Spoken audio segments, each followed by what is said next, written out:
నమస్కారం. మనందరి జీవితంలో ఎప్పుడో ఒకప్పుడు అనిపిస్తుంది కదా, ఆ నిర్ణయం అప్పుడు అలా ఎందుకు తీసుకున్నానా అని. కొన్నిసార్లు మన ఆలోచనలే మనకు పెద్ద శత్రువులవుతాయి. అవే మనల్ని తప్పుదారి పట్టిస్తాయి, చివరికి మన పతనానికే దారితీస్తాయి. మరి ఈరోజు ఈ ప్రక్రియ ఎలా జరుగుతుందో చెప్పే ఒక అద్భుతమైన ప్రాచీన జ్ఞానం గురించి మాట్లాడుకుందాం. సరే, మరి మొదలు పెడదామా? వినడానికి ఏదో సినిమా కథలా అనిపించొచ్చు, కాని ఇది మనందరి కథ. ఆలోచించండి, మనసులో మెరిసిన ఒకే ఒక్క చిన్న ఆలోచన ఒక మనిషి సర్వనాశనానికి ఎలా కారణమవుతుంది. నమ్మగలరా? ఇదే మనం ఈరోజు ఛేదించబోయే ఒక పెద్ద మానసిక రహస్యం. అయితే ఇక్కడ అసలు విషయమేంటంటే, ఈ మొత్తం వినాశన ప్రక్రియ ఏదో పెద్దగా, ప్రమాదకరంగా అస్సలు మొదలవదు. చాలా అంటే చాలా మామూలుగా, మనకు తెలియకుండానే ఒక చిన్న చూపుతో, ఒక అమాయకమైన ఆలోచనతో మొదలవుతుంది. ఈ జ్ఞానం మనకెక్కడ్నుంచొస్తుందో తెలుసా? భగవద్గీత నుంచి. వేల ఏళ్ల క్రితం చెప్పబడినప్పటికీ నేటి మన ఆధునిక మానసిక సమస్యలు కూడా అచ్చం అద్దం పడుతుంది. అందుకే ఇది కేవలం ఒక శ్లోకం కాదు, మన మనసు ఎలా పనిచేస్తుందో చూపించే ఒక పర్ఫెక్ట్ రోడ్ మ్యాప్ అన్నమాట. ఈ శ్లోకంలో మొదటి పంక్తి చూడండి. ధ్యాయతో విషయాన్ పుంస సంగస్తేషు ఉపజాయతే. చాలా సింపుల్గా ఉంటుంది. దీని అర్థమేంటంటే, ఒక వ్యక్తి ఇంద్రియాలకు సంబంధించిన వస్తువుల గురించి పదే పదే ఆలోచిస్తూ ఉన్నప్పుడు, ఇక్కడ ధ్యాయతో అంటే పూజలు చేయడం కాదు, ఒకే విషయం గురించి మళ్ళీ మళ్ళీ మళ్ళీ మనసులో అనుకుంటూ ఉండటం. అలా చేసినప్పుడు ఏమవుతుంది? వాటి మీద ఒక రకమైన అనుబంధం అంటే అటాచ్మెంట్ ఏర్పడుతుంది. ఈ మొత్తం ప్రాసెస్లో మొదటి కీలకమైన పదం సంగః అంటే అటాచ్మెంట్. దీని ఒక మానసిక కుక్యంలా ఊహించుకోండి. ఒక వస్తువు గురించి మనం పదే పదే ఆలోచిస్తున్నామంటే ఆ కుక్యం మనసుకి బలంగా తగులుకుంటుందన్నమాట. ఆ ఆలోచన మనసులో గట్టిగా నాటుకుపోతుంది. ఒక సింపుల్ ఉదాహరణ తీసుకుందాం. మార్కెట్లోకి కొత్తగా గిలాఫోన్ ఎక్స్ అని ఏదో ఫోన్ వచ్చిందనుకుందాం. దాని యాడ్ చూసి, అబ్బా, కెమెరా ఎంత బాగుందో అని అనుకున్నారు. ఓకే, అక్కడతో ఆగిపోతే ఏ సమస్య లేదు. కాని మనసక్కడ ఆగుతుందా? ఆగదు కదా. ఆ ఆలోచన మళ్ళీ మళ్ళీ వస్తూనే ఉంటుంది. అదే మొదటి అడుగు. సరే, ఆ ఆలోచన మొదలైంది. ఇక్కడి నుండే అసలు కథ స్టార్ట్ అవుతుంది. ఆ చిన్న అమాయకమైన ఆలోచన ఇప్పుడు నెమ్మదిగా ఒక బలమైన భావోద్వేగంగా మారడం మొదలవుతుంది. ఇక వేడి పెరుగుతుందన్నమాట. శ్లోకం ఏం చెబుతుందంటే, సంఘాత్ సంజాయతే కామః అంటే ఆ అనుబంధం, ఆ అటాచ్మెంట్ నుండే తర్వాతి ఇంకా పవర్ఫుల్ స్టేజ్ పుడుతుంది. మనం అనుకున్న ఆ మానసిక కొక్కె ఉంది కదా, అదిప్పుడు ఇంకా లోతుగా బలంగా దిగుతుంది. ఆ తర్వాతి దశే కామః. కామః అంటే తీవ్రమైన కోరిక. ఇక్కడ తేడా గమనించాలి. మొదట కేవలం ఆ ఫోన్ బాగుంది అనిపించింది. కాని ఈ దశలో అది నాకు ఉండి తీరాలి, ఎలాగైనా సరే అనే బలమైన తప్పనిసరి కోరికగా మారుతుంది. అదిక ఇష్టం కాదు, ఒక అవసరంగా మారిపోతుంది. మన గీగా ఫోన్ ఉదాహరణకే వస్తే, ఈ స్టేజ్లో ఇక రోజంతా దాని గురించే ఆలోచన. యూట్యూబ్లో దాని రివ్యూలు, అన్బాక్సింగ్ వీడియోలు పదే పదే చూడ్డం. ఇంకేముంది, చేతిలో ఉన్న ఫోన్ ఒక్కసారిగా పాతదైపోతుంది, పనికిరానట్టుగా అనిపిస్తుంది. ఆ కొత్త ఫోన్ ఒక అవసరం, ఒక నెసెసిటీ అయిపోతుంది. ఓకే, అంత తీవ్రమైన కోరిక పుట్టింది. మరి ఆ తర్వాత? ఈ గొలుసులో నెక్స్ట్ లింకేంటి? మనకు అంతగా కావాలనుకున్నది దొరకనప్పుడు, లేదా దానికి ఏదైనా అడ్డంకి వచ్చినప్పుడు ఏం జరుగుతుంది? శ్లోకం క్లియర్గా చెబుతోంది, కామాత్ క్రోధోభిజాయతే. కోపం పుడుతుంది. క్రోధ అంటే కోపం, యాంగర్. ఇది మరేదో కాదు, నెరవేరని కోరిక యొక్క డైరెక్ట్ రిజల్ట్. ఇది మనందరికీ అనుభవమే కదా.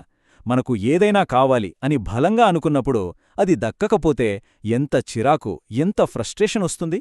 ఆ నిరాశే నెమ్మదిగా కోపంగా మారుతుంది. మళ్ళీ మన ఫోన్ ఉదాహరణ తీసుకుంటే, దాని ధర చూసి అయ్యో ఇది కొనలేనే అని నిరాశ చెందడం, లేదా మనకంటే ముందే మన ఫ్రెండ్ ఆ ఫోన్ కొంటే వాళ్లమీద కోపం, అసూయ రావడం, ఇవన్నీ ఈ స్టేజ్లో భాగమే. రైట్, ఇప్పటివరకు కోపం వరకు వచ్చాం.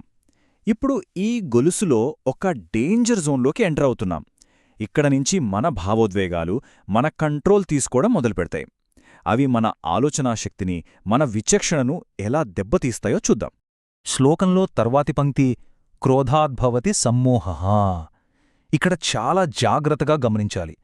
కోపం వచ్చిన తర్వాత మనం ఆలోచించి నిర్ణయం తీసుకోవటం లేదు. ఆ కోపమే మనల్ని నేరుగా సమ్మోహంలోకి అంటే ఒక రకమైన మానసిక గందరగోళంలోకి, కన్ఫ్యూషన్లోకి నెట్టేస్తోంది. ఇది ఆటోమేటిక్గా జరిగిపోతుంది. సమ్మోహహ అంటే భ్రమ, డెల్యూజన్, మన విచక్షణ అనే అద్దం మీద పూర్తిగా దుమ్ము కప్పేసినట్టన్నమాట.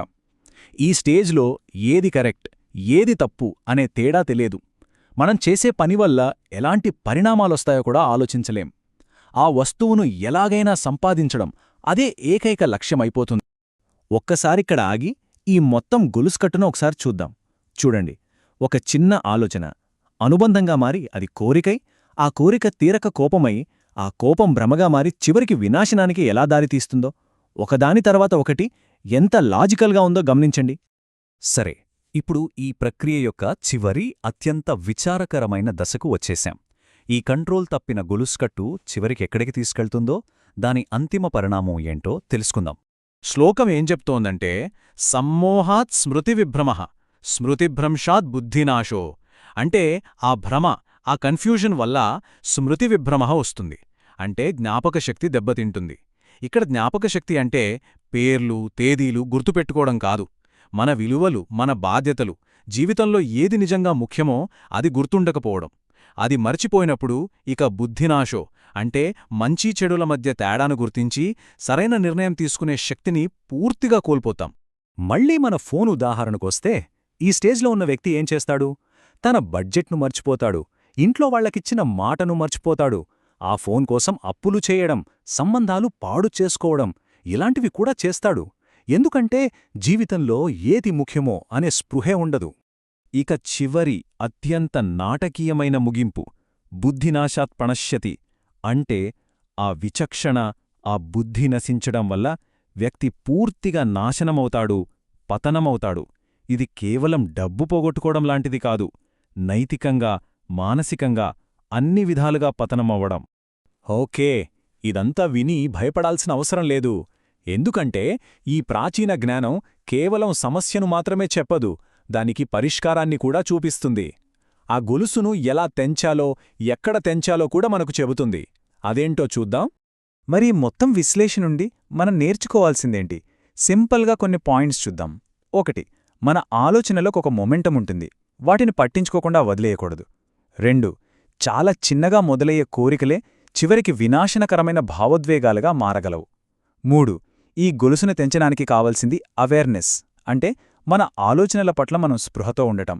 ఇక అన్నిటికన్నా ముఖ్యమైన పాయింట్, ఈ గొలుసును ఎంత మొదటి దశలో గుర్తిస్తే దాన్ని ఆపడం అంత సులభం. ఈ విశ్లేషణను ముగించే ముందు మనల్ని మనం వేసుకోవాల్సిన ఒక ప్రశ్న. మనందరి జీవితాల్లో ఇలాంటి గొలుసులు ఉంటూనే ఉంటాయి. కొన్నిసార్లవి వస్తువుల పట్ల కావచ్చు, కొన్నిసార్లు కొన్ని అలవాట్ల పట్ల కావచ్చు, లేదా వ్యక్తుల పట్ల కూడా కావచ్చు. మరి మన జీవితంలో మనల్ని అదుపు తప్పేలా చేస్తున్న అలాంటి గొలుసులో మొదటి లింక్ ఏది? ఒక్క క్షణం మనస్సు పెట్టి ఆలోచిద్దాం.